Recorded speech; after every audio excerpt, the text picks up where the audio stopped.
Bonjour, cher ami, j'espère que vous vous portez bien. Moi, je vais bien par la grâce de Dieu. Ce matin, je vais essayer de me présenter. Et alors, mon nom c'est Ouedraogo Abdounoura. Donc, ce matin, j'aimerais qu'on parle un peu de l'investissement dans les startups, ou du moins l'investissement en général. On va essayer de voir ce qu'on a à vous apporter ce matin. Il s'agit de l'investissement dans les startups. Réellement, pour ceux qui veulent atteindre vraiment la liberté financière, bon, je ne dirais pas que je vais vous conseiller, mais je vous suggère à investir dans les startups parce que ce sont ceux qui peuvent nous amener à la liberté financière. Bien vrai que ça prend énormément de temps, hein. Une fois que vous investissez dans les startups, au moins dans 3 à 5% minimum, si l'un d'entre eux explose, alors ça sera, comment dire, ça sera du jackpot. Donc on va essayer de parler de l'investissement dans les startups. Certains aussi entendent parler des startups, mais qui ont peur d'investir. D'autres se disent non, ils n'ont pas l'argent à investir, ou du moins ils ont peur. La première des choses que vous devrez faire, c'est de vous former. C'est de vous former, comprendre les rouages. Là, comme ça, vous pourrez investir facilement. D'autres ont peur, c'est vrai. Mais d'autres aussi se disent non, j'ai pas d'argent. L'investissement, ça ne demande pas de grosses capital dès le début. À un début, il faut comprendre qu'est-ce que c'est que les projets apportent. Par exemple, le projet est venu innover quel secteur d'activité.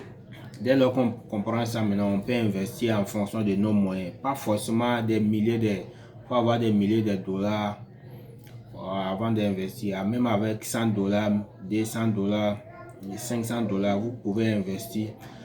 En investissant aussi, au fil du temps, vous allez comprendre ainsi de suite. Mais dès lors que vous restez immobile, vous ne pouvez pas comprendre l'investissement. Il faut un pas ainsi de suite pour pouvoir comprendre. Donc même avec 100 dollars, par exemple, il y a un projet qu'on appelle MLC et qui est investi énormément. Même avec 100 dollars, vous pouvez commencer à investir et ainsi de suite.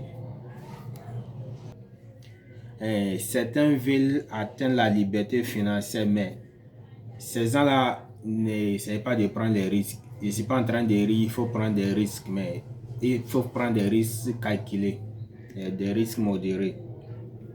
D'autres veulent la liberté financière, voyager, avoir les voitures de rêve, maison de rêve, voyager un peu partout dans le monde, mais qui restent immobiles, qui ne font pas des choses concrètes qui vont les amener à atteindre la liberté financière. Avec les startups, vous pouvez atteindre la liberté financière. Bien vrai que c'est risqué.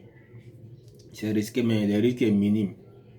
C'est MLC, le risque est très minime parce que le projet est en phase de production de ces capteurs.